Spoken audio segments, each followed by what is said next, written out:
it's time for another wrap up. This is my May wrap up. May was my birthday month, and sadly I didn't really read.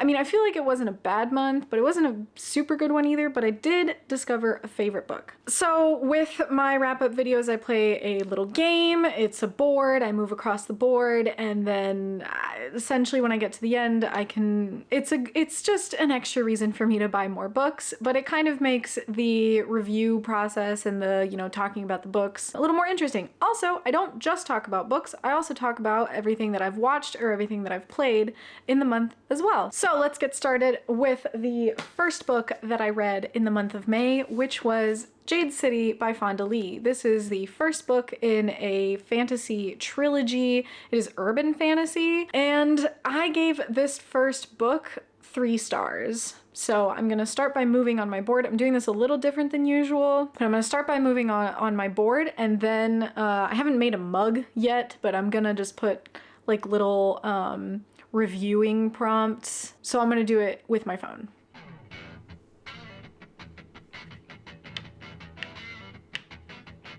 Okay, so I landed on an empty spot, which means that I am going to spin this wheel. I mostly added all the prompts that are on the back of the board, but I added a few new ones. If you think of any other prompts, then you can add it in the comments. But yeah, I'm gonna spin this.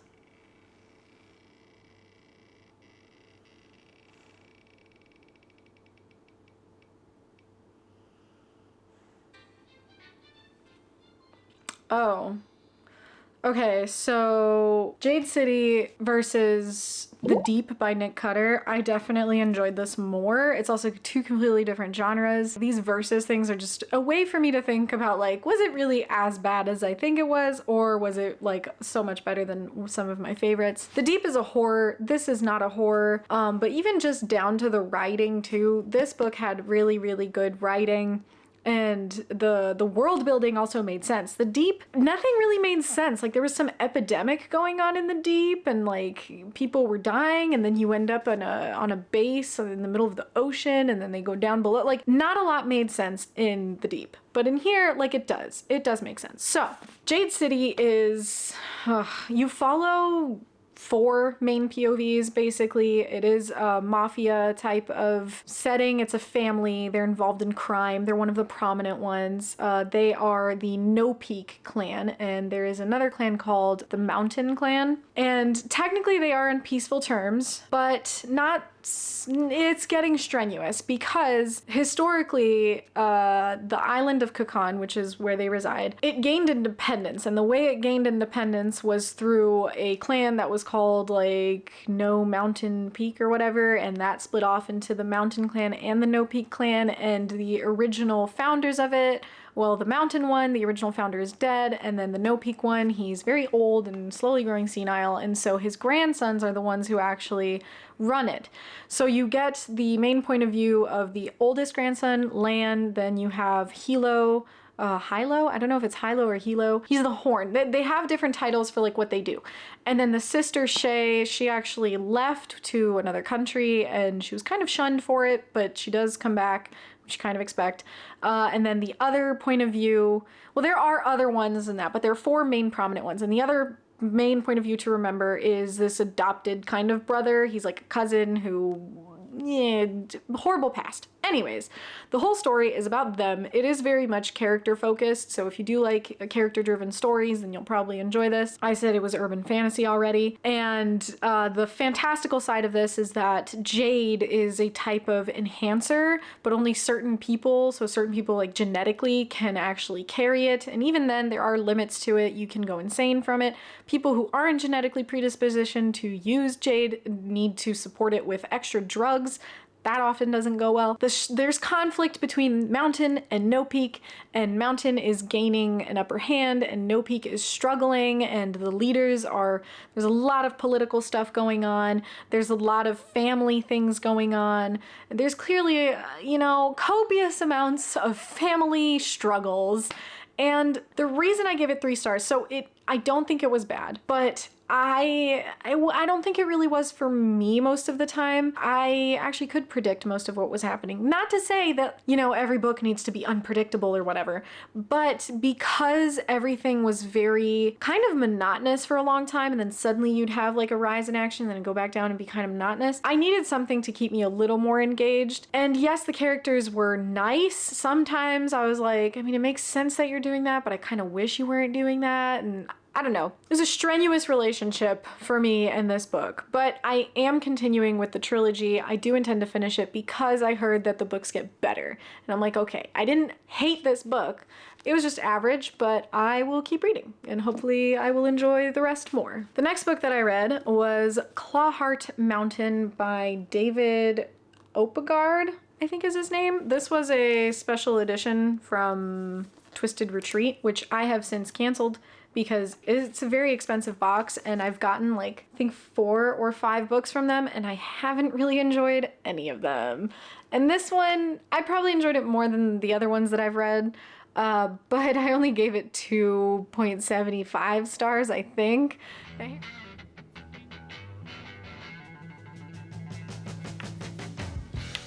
So let's spin my wheel because we got the random thing or the blank spot. I'm almost winning my game already.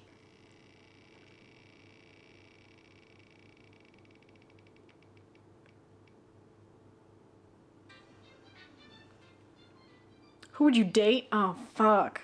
None of them. So, no one. I wouldn't date anyone in this book. They're all very uninteresting. Clawheart Mountain. It's about some kids that are on, I think it's a summer vacation from college or something, so they're all like 21 and slightly older. And from what we understand is that our main point of view is this girl. I totally forgot her name. Honestly, I forgot I even read this book in May. Pretty forgettable. But the main character, she clearly doesn't really belong to the friend group that she's traveling with, but she does know like the main queen bee, I guess, who's in the group. It's just the whole tone of them, like I guess it's well done because they're stupid college kids and that captured that very well. But I don't know, when I was in college, I didn't make these stupid decisions and I didn't care about the shit that they said. They are rich kids, so I guess maybe that's what contributed. It felt very shallow, and maybe that's what the author thinks all college students are like, but I personally don't think so. Also, the boys were just like the dumbest people. So they go to Clawheart Mountain, where I guess the girl has like a summer home that she used to go to, and then on their way there, they find a truck with money in it, lots of money, and they just take the money. And the main girl is like, she's conflicted about it. She's like, guys, we shouldn't take it. We should give it to the authorities. Obviously, they have a vote. The vote goes to keep the money. And I'm like, what the fuck? Like, what possibly could possess people to just be like, oh my God, keep the money? Like, I get greed and all, like you want money and all that. I need money, but if I were to find a van that is like crashed on the side of the highway with money in it, I'm not gonna take that fucking money. Also, what the hell am I gonna do? How am I gonna let my bank know where this money came from? Oh, I just found it in a car on the side of the road. Yes, I realize that they are college kids that are very rich. I get it, but I'm still gonna judge. So then it gets into, I guess they're just in the mountain. They're trying to figure out what they're gonna do with the money. There's a cop point of view. The cop's trying to figure out what happened. Then there's these 2 assassins that are involved as well, and they're supposed to try and track down the money.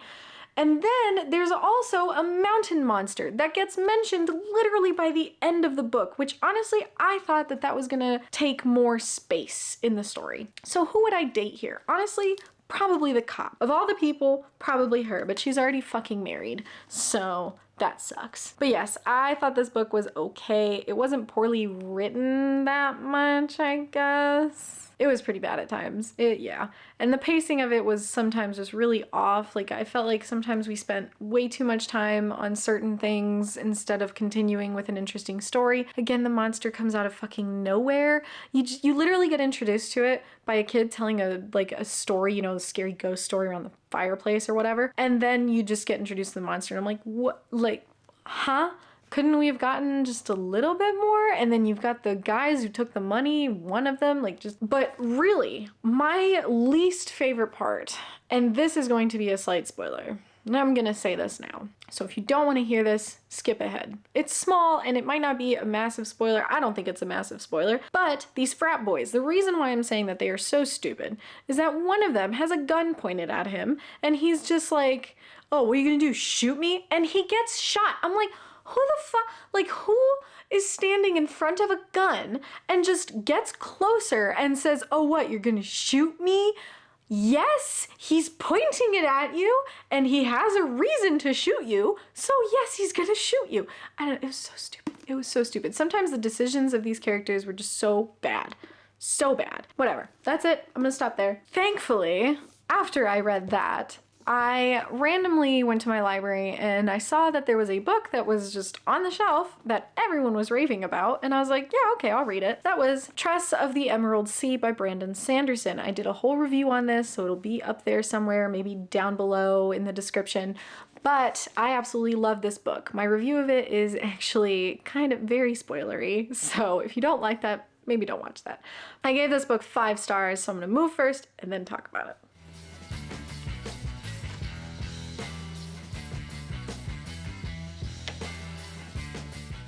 Well, I won my game, so I guess that means that I just have another reason to buy books, which actually I'm probably going to use that to buy like a few more volumes of Inspector because I started it and I liked it and I want to keep reading it and I have the first ones. Because I won, I'm not going to spin my spin thing, so I'm just going to talk about Tress, which I already did at length, so I'm going to try and keep it short-ish as best as I can. Tress of the Emerald Sea by Brandon Sanderson. I haven't read anything else by Brandon Sanderson. This is my first time ever reading him. It's probably not the best thing to start with for an idea of what his other books are like because I've heard they're a lot more epic in scope, a lot more probably depressing a little bit. This was a secret project. He essentially had no restrictions, no time restrictions, no, publisher demands or whatever, no expectations. He just did it for fun. And I had so much fun with this book. Oh my gosh. So you have Tress. She just lives on an island basically where people are never allowed to leave. It is surrounded by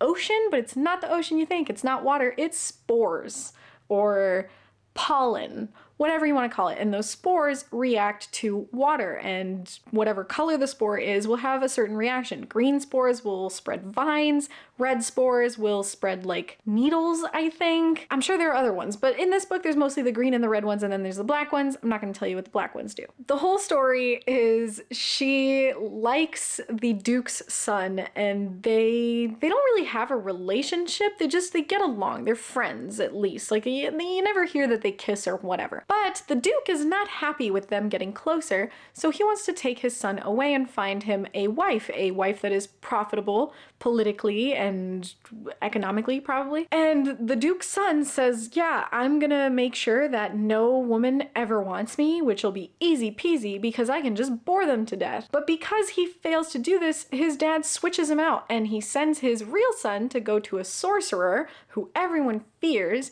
and then he just gets a new son. Tress finds out and she's like, I gotta go save my man. So she leaves the island very craftily and she goes on a big adventure. She meets pirates, she meets a dragon, she meets really interesting people. There is prime banter in this. There's a freaking zombie man on the ship who's constantly trying to trade you for your body parts. There is a guy who has no sense, no fashion sense. He wears Crocs they're not Crocs, like sandals with socks, I guess, and wears buckets as a hat. I don't know. It's just very funny. I could go on and on about the silly shit he does. But yeah, she goes to save her man. That's mainly the story, and I'll stop there because my review is very spoilery if you want to go into that. But yes, I absolutely adored it. 5 stars. It was great. It was phenomenal. I'm very interested in reading his other secret project, even at they are supposed to be all very separate, very different, but I feel like if it still stays in the same vein of this, I went on such an adventure with this. I felt like I was reading something new, something original, and I don't know if maybe that's just a Brandon Sanderson thing, and maybe I am a big fan of his, but I've only read one, so maybe one day I'll try and pick up his other books. I don't know. They are quite daunting though. And I've never really been super interested in picking up his books, so maybe try to convince me in the comments. Next book. This, I was hoping that, I'll just restart my game, but I can't because I DNF'd this book. This is A Marvelous Light by Freya Markson. It's very shiny. It is the special edition from Illumicrate. I had canceled Illumicrate a long time ago, and this was one of those that came a long time ago. I thought it would be fun. Had the audiobook on hold for a while because I was like, oh, you know, it's a special edition. I don't really like to write in my special edition books, though sometimes I will. I do annotate almost all of my books, so the way to stop myself from doing that is to listen to an audiobook. So I had the audiobook, I was like, oh, I'll just start this. I literally got maybe 5% through, so maybe like 10 pages in, maybe 20, and I was like, I'm not interested. I don't know. I don't even know what to tell you. There was no interest there for me. And then, you know, I asked some people, I was like, okay, I'm already not feeling this. Do you guys think I will still like it if I push through? And a lot of people who have the same reading taste as me were like, yeah, I probably wouldn't recommend you continue. Someone told me that they expected it to be an alternate history with fantasy in it, like a fantasy history basically, and it turned into way more of a romance. Okay, so the next book that I read is Harbinger of Justice by Andrew Watson. I got an e-arc for this because I do follow him on Instagram, and he said that he was publishing his own book. I did really enjoy it, and my rating is gonna make it seem like I didn't, but I gave it 3.75 stars. So I'm gonna move on my board, I'm gonna start my game over, and I'm gonna round it up to 4 spaces.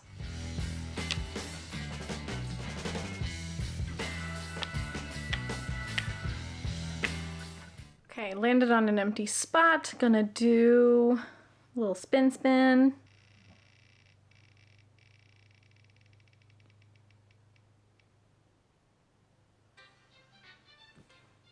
Oh, a quote. Okay, yeah.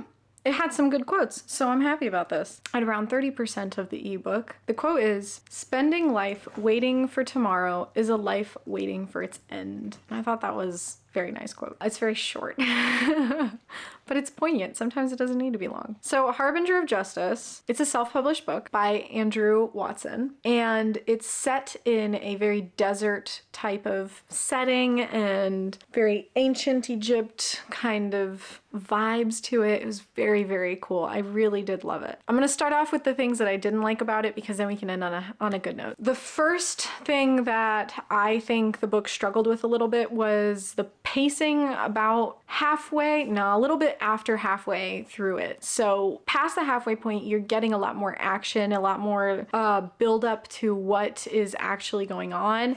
And you get a lot of flashbacks that kind of come out of nowhere. And I feel like those flashbacks could have been like separated out throughout the whole book. So getting like, I mean, I don't know about you, but when I'm reading a book and I'm getting towards the end of it and all this shit is happening and coming down and you're like, oh my gosh, if I am constantly getting flashbacks, I'm getting pulled out a little bit. And I'm just like, okay, I was really excited and now you lost me. Otherwise, the switching between the two main point of views, I think was very well done. I never felt like I was just ditching one that I was way more interested in than the other one. I actually really enjoyed spending some time with one, and then when that point of view ended, it ended nicely where I felt like, okay, I'm ready for the next one. The other thing that I didn't like is the main antagonist. So you get introduced to him at the very beginning of the book, and then he comes up again around slightly after halfway through the book. There's a backstory as to why he's doing what he's doing, why he is essentially trying to burn the whole world, and I didn't believe that reason. I thought that reason was, no.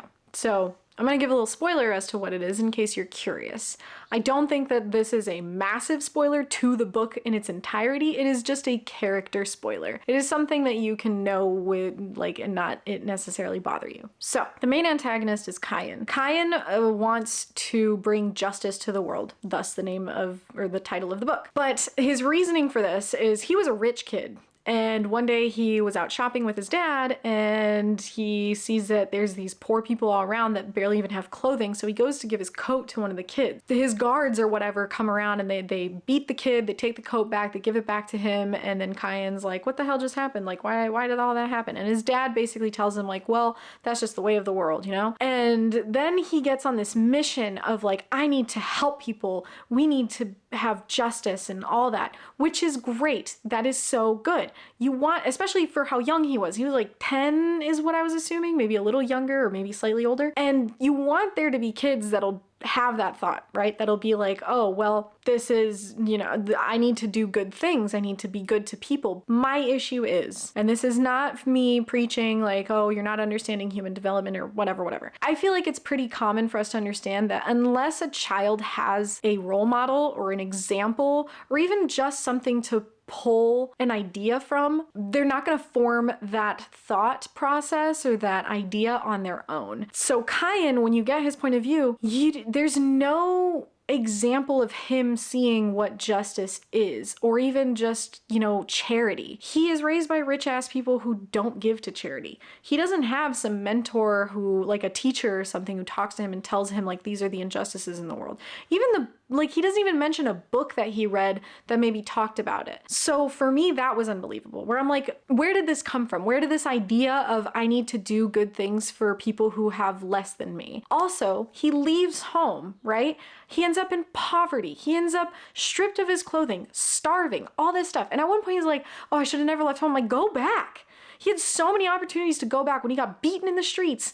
Go back. Why did he not go back? It makes no sense. And I know that at one point, like, he does interact with the guard and the guard tells him like, oh yeah, that's not your name. I know it's not, but you can still walk back to the front gates of your house. You left the house. I'm sure you can find your way back. I don't know. I had a really hard time believing that a child that young would abandon everything they had and be beaten down by society without having any prior understanding of how horrible that society is, and then living in it and not go back. That was just incredibly unbelievable for me. So it took away from the book quite a bit for me. At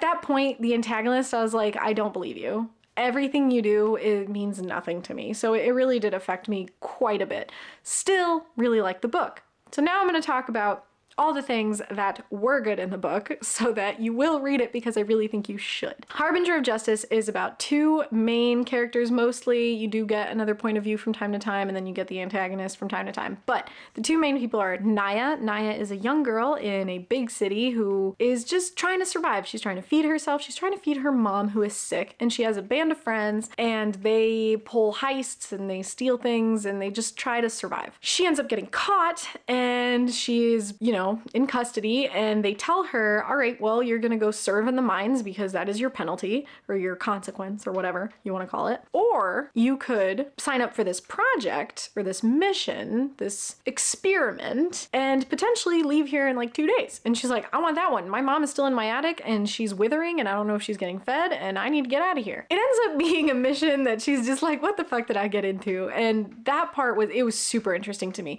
But Naya in general as a character is so incredibly tragic. Like, her story to me was dark.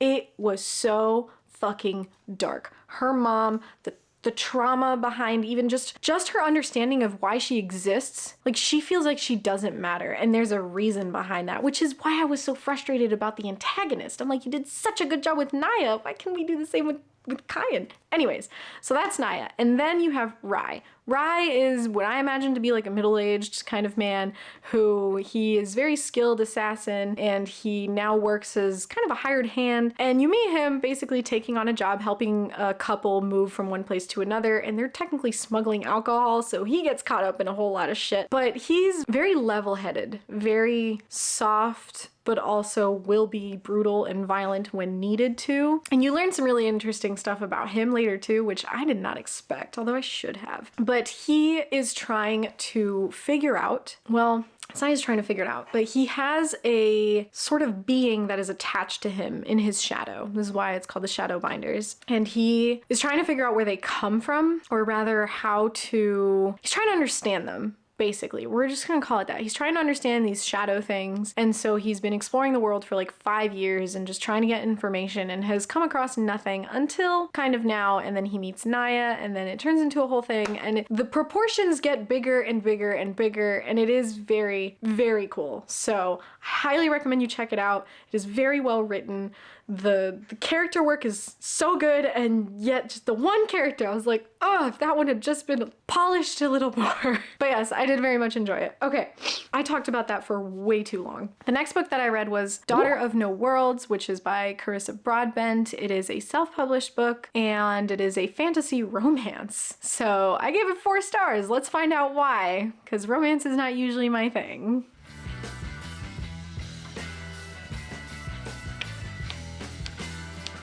All right, another empty spot.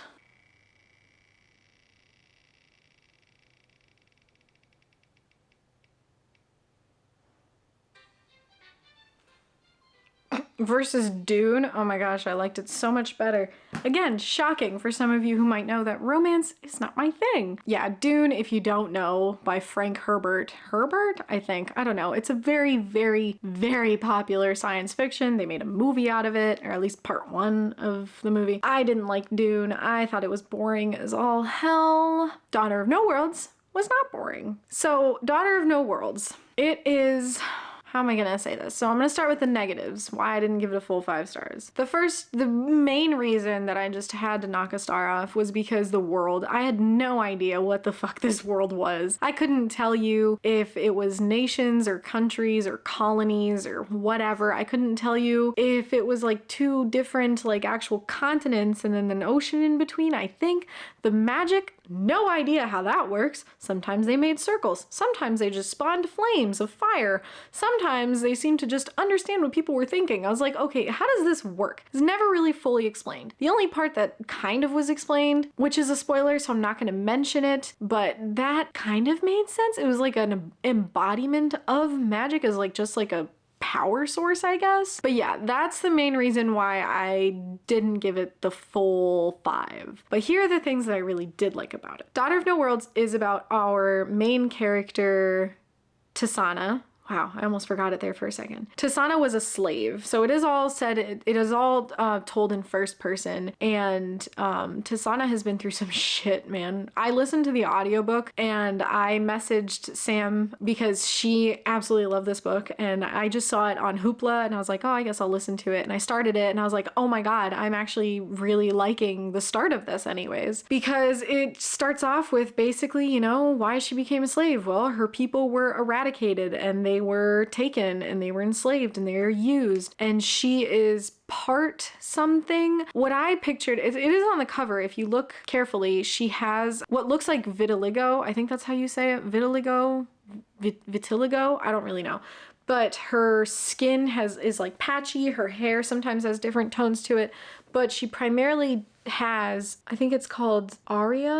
I don't remember, but there's a type of race of people that have like white hair and very pale skin, and they're supposedly quite powerful with magic or whatever. So she's part that. So that made her kind of more appealing, but also at the same time gross as a slave. I don't know how to explain it, but the point is that she was wanted and she was desired and also not desired as a slave. And she used what she saw as her own tools and her own weapons of a sort, which is her charm and her ability to seduce, and also her pretty little magic butterflies. And she has been working to pay her way out of slavery. She has finally gotten the money. Unfortunately, the money was not accepted and she had to use other means. And she ends up fleeing the country, I guess, in which she was enslaved, takes a boat and goes to, I remembered the name before, Aria?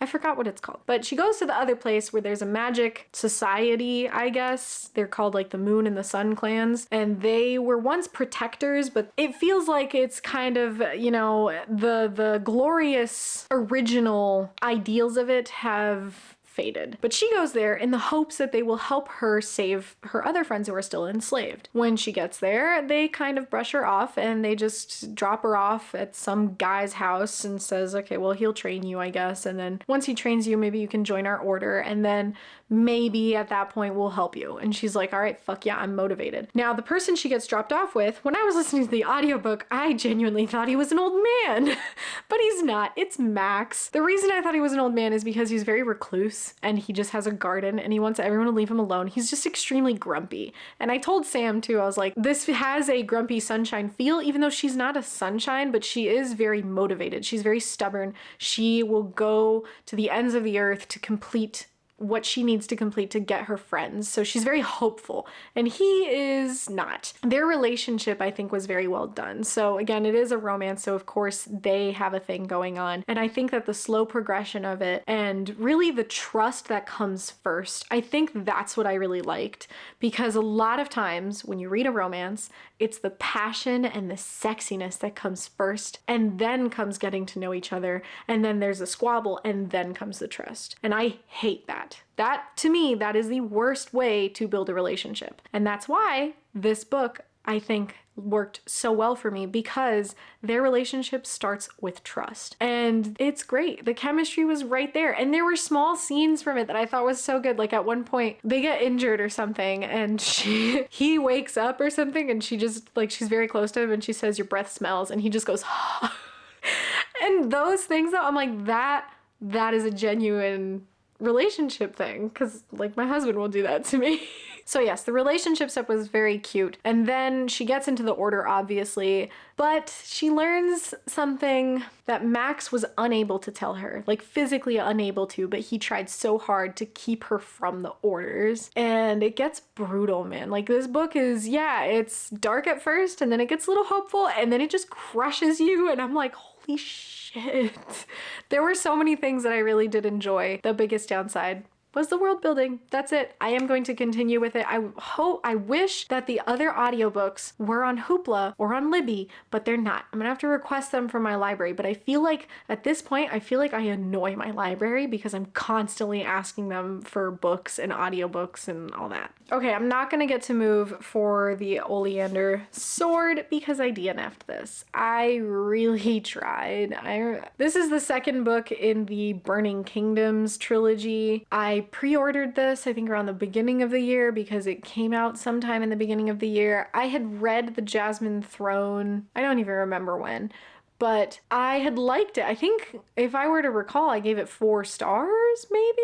I think now if I were to reread it, I'd probably only give it 3, but this one I just couldn't.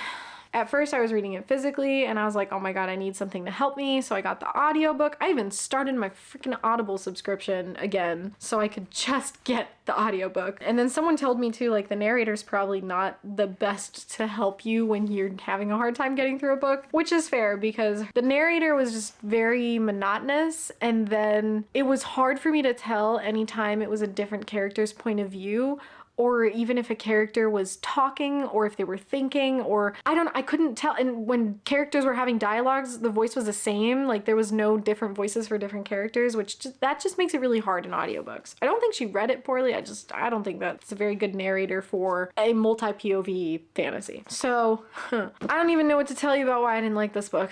A lot of things. I was bored. I was just bored. That, I think, was most of it. I still don't understand the magic in it. I think there's a way to write, like, political military fantasy, and I think that this is just not it. I wish that I had liked it, but I didn't, so I'm probably gonna end up giving both books away. But yeah, I DNF'd it. I don't feel like dawdling much too longer on that. You know what? Maybe one of the things that bothered me a lot is that, like, it honed in so much on this main conflict of women are not respected, and that's why we're sad, and everyone was just sad. All the characters are depressed, and I'm like, I understand. I'm not saying that it's not good to write books that are about, you know, women, you know, not having rights.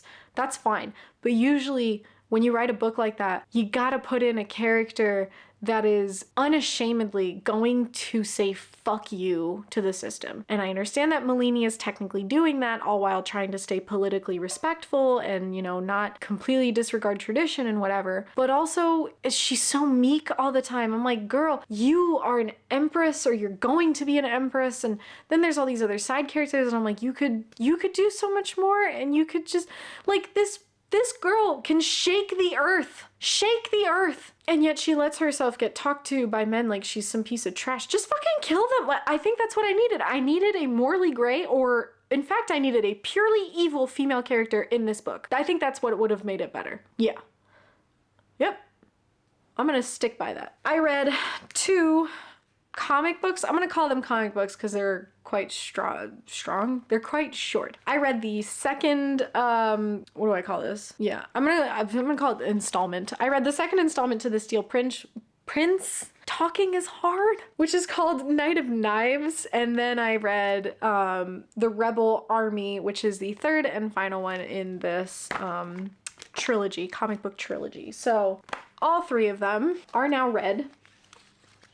And I like them. I think I really enjoyed Night of Knives just because it had a super cool concept of like this kind of trial and the way that the trials were. It was really cool. The only thing, again, I think I said it last time when I talked about just the first Steel Prince, which I read, when did I read it? April? I read it in April. I read it last month. What was I saying? I think my biggest qualm with these comic books is that I get that comic books are supposed to be short. Totally get that. But I do think that they don't have to be long for you to have multiple panels in them. You can make smaller panels. So you know what? I'm just gonna take the first one I'm gonna show you. Even if I just like leaf through it a little bit,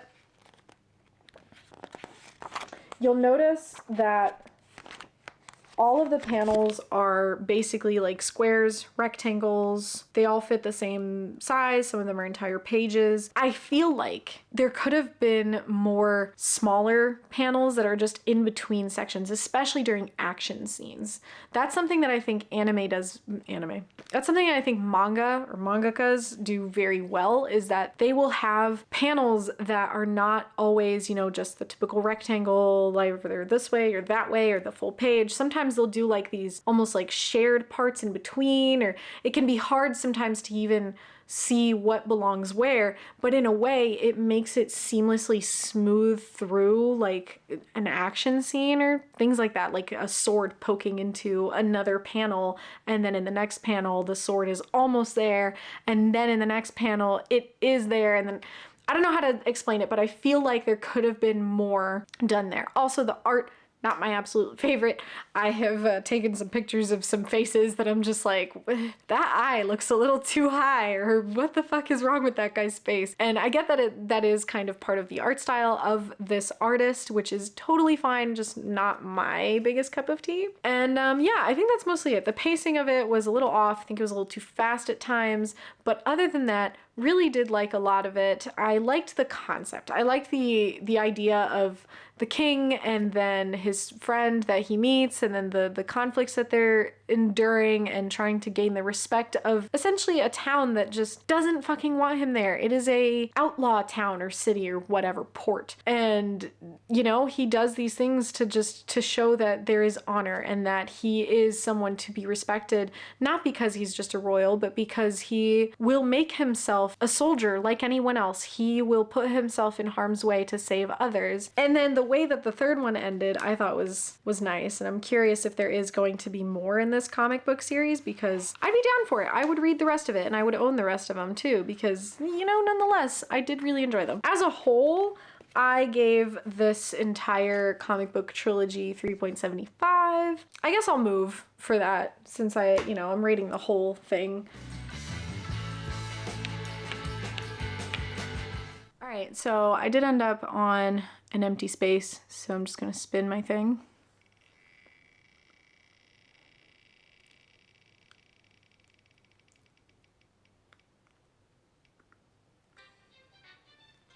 Compared to a movie, it's gotta have pretty like dark vibes, very like military life in barracks or something. Outlaws. I don't know. I actually have no clue what movie I would compare this to. I didn't even think about it. I don't think that I could compare The Steel Prince to any one movie. I think that I could compare Maxim's dedication to proving himself to maybe like Jim Hawkins in Treasure Planet, but then the like the trials that he goes through, and then the siege on the town, and how that rebel army ship is ravaging through the coast. Maybe I'd compare it to Pirates of the Caribbean. Not really. No, I really wouldn't. I don't know. I don't have a movie for this. I usually have something that I can think of, but apparently not for this one. So If you've read these comic books, is there a movie you'd compare it to? Maybe I should check it out. I'm trying to read more movies.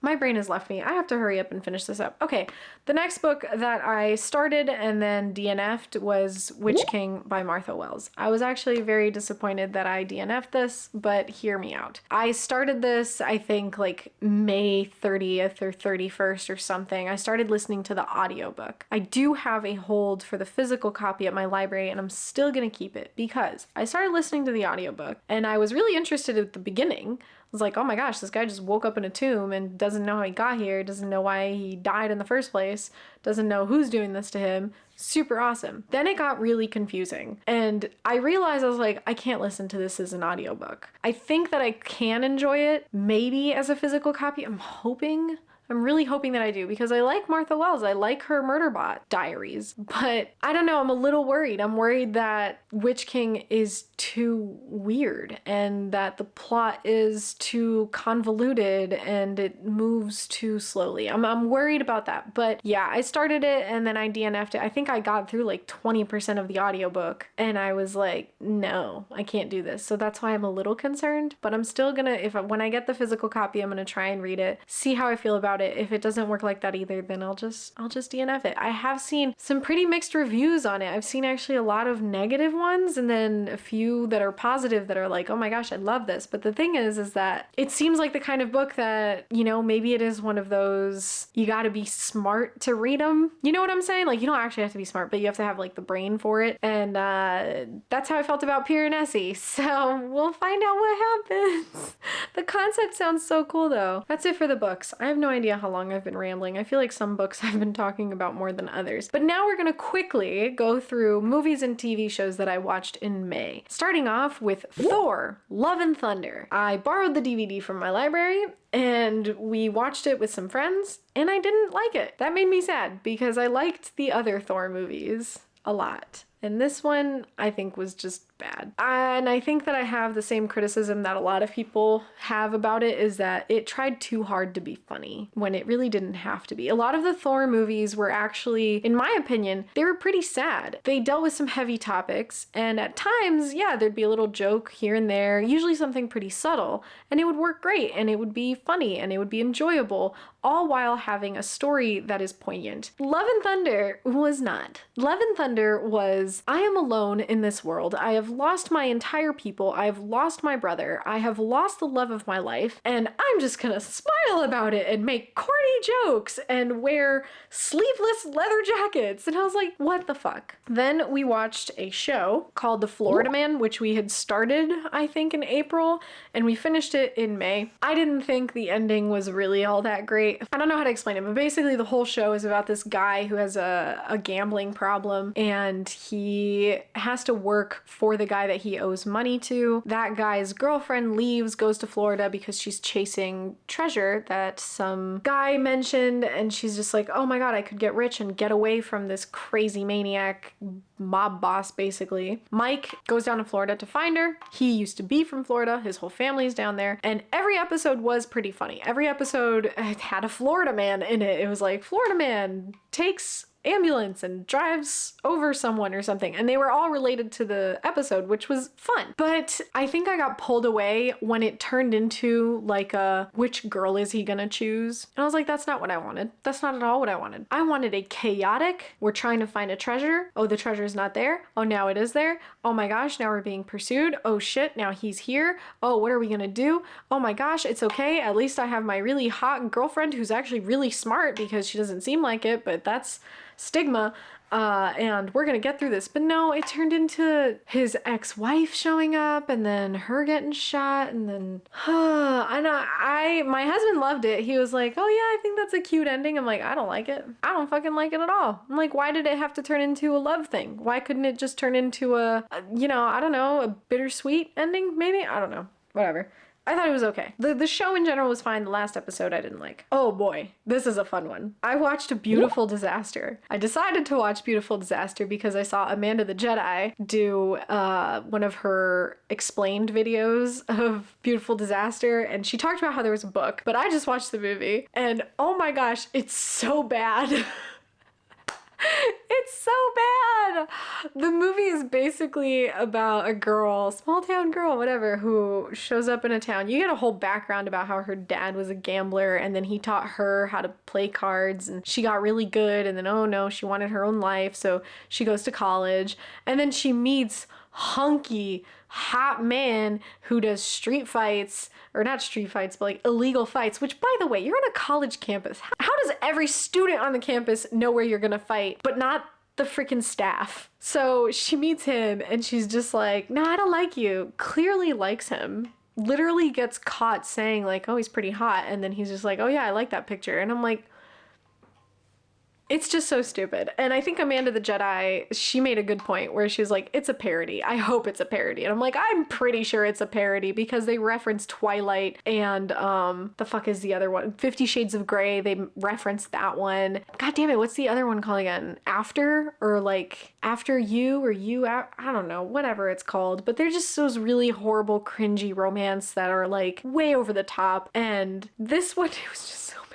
At one point, they destroy a hotel room because they're trying to have sex.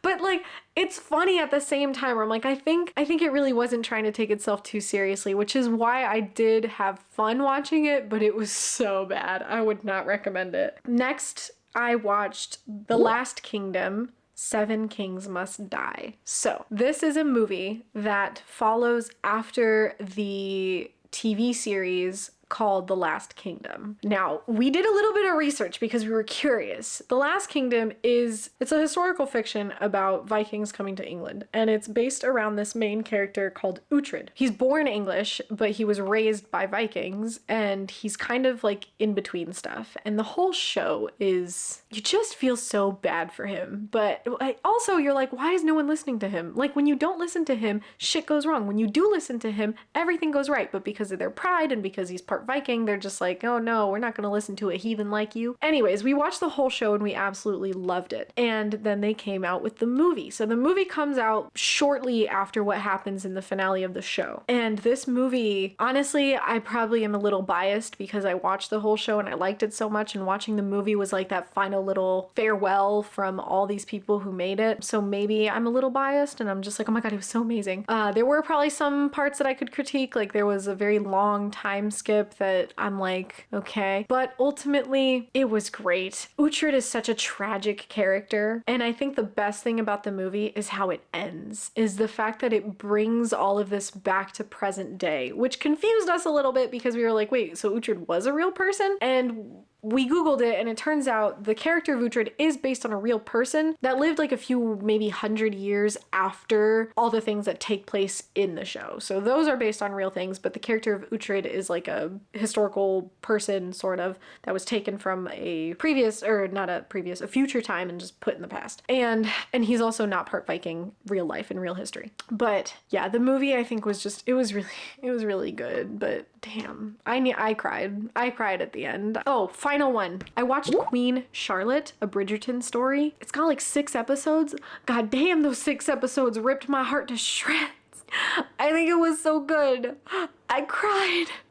So it's about Queen Charlotte in the Bridgerton show, who I think they did a really good job in reimagining that time. So like the early 1800s, if people of color had been involved in society. I'm not sure if historically they actually already were involved in high society, but definitely the way that like it approached them having chosen to have a black woman play as Queen Charlotte, who, if you don't know, in history she was not black. The way it impacted high society, the way that it impacted politics and all of that, the show did such a good job with it. And also, the character of Queen Charlotte was so compelling, and she was so well done. Her relationship with King George it was amazing and it was adorable. And how they considered King George's condition, because he did have a condition that is real. They called him the Mad King, not because he was evil, but because he was a little crazy. And I Googled it. Turns out that for a long time, I guess a lot of doctors thought that he had depression, like really acute depression, or maybe even schizophrenia. Turns out what they think he probably actually had was bipolarism, is that he would get these bouts of really intense manic bipolar episodes and he would kind of just lose his mind. And it was so tragic. But the most tragic part was fucking Brimsley and Reynolds. What the fuck? If you've watched the show, let's cry about it together in the comments. Okay, so that's everything for what I watched in May. And thankfully, I am unable to play too many video games, so this part will be short. But games that I played in May, I finished Dishonored. I'm pretty sure I started it sometime in April, but I really liked it. I thought it was fun. I suck at being sneaky, so half the time I mostly just ended up raising alarms and having to kill everyone around, but it was still fun. I liked the way that the like assassin in the shadows dropping down and killing people, the abilities that you have, they were really cool, super engaging, they made sense. The flow of it was really, the gameplay I think was amazing. The story I think was not as great, just because, I mean, it starts off with you're the bodyguard of, pretty sure she was called the governess, I think? I don't know, but she gets assassinated and you get blamed for it, and then her daughter is taken, and your mission is essentially to just save the daughter. You don't even fucking care about clearing your name or anything. And the way that it progresses, I was just like, oh, I see something coming, and something did happen. It was an okay story. I would have liked to know more about The Outsider, and now I know that I didn't exactly play it the best. If you want to watch me playing that game, I do have a whole playlist that is somewhere on my channel, but I didn't play the best. I didn't pick up all the relics, which the relics are what help you get abilities, and there are certain shrines that when you find a relic there, you have like a cutscene and interaction with the outsider. And I may not have found all of them, but still I feel like that part was more interesting to me. Like, where the hell did that even come from? Like, who is this outsider? What is this weird parallel world? I feel like that would have made the story more engaging, but it really did focus more on just saving Emily and then all the political shit that was going on and trying to make sure that the next governor or whatever is not some corrupt asshole. But other than that, it was a fun game. I am planning on playing the other ones if I can financially afford it. Then another game that I played was on the Switch. I have been playing it for a long time, and I got frustrated with puzzles and I would keep quitting all the time, which I realized afterwards when I started playing it a little bit more, because I was like, I want to finish this game. I was like, these puzzles are really not that hard. You are just impatient. And the game is called Aspire, Ina's Tale. It is, as I said, a puzzle game primarily. There isn't very much on the side of like heavy gameplay, really. You just have cubes and like there's like these little colored shapes that will interact with the environment, which helps you solve puzzles. But the whole story is about a girl who essentially is stuck in her dreams, and you meet these different characters throughout who help her pass through the different parts of her dream. And really, what I loved was the soundtrack for this game and the design. So freaking pretty, so artistic, and I'm pretty sure it's an indie game. I love indie games. They have such beautiful artwork. It's amazing. So yes, I really liked Aspire. I thought it was really cute. It's not a long game. It's not very expensive. I highly recommend you play it if you do like little puzzle games. Again, the soundtrack was great. The little characters are cool, and the end credits were absolutely adorable. Oh my gosh, I have been talking for way too long. So yeah, that's it. That's my wrap up. I hope you had a wonderful month of May. I hope you have a wonderful month of June in the future, and I will see you in the next one. Searching for greatness in a sea of the dying and shameless. A sea of the aimless. I don't wanna be one of the nameless. I'ma wake up with the mindset that one day I'm gonna make it. And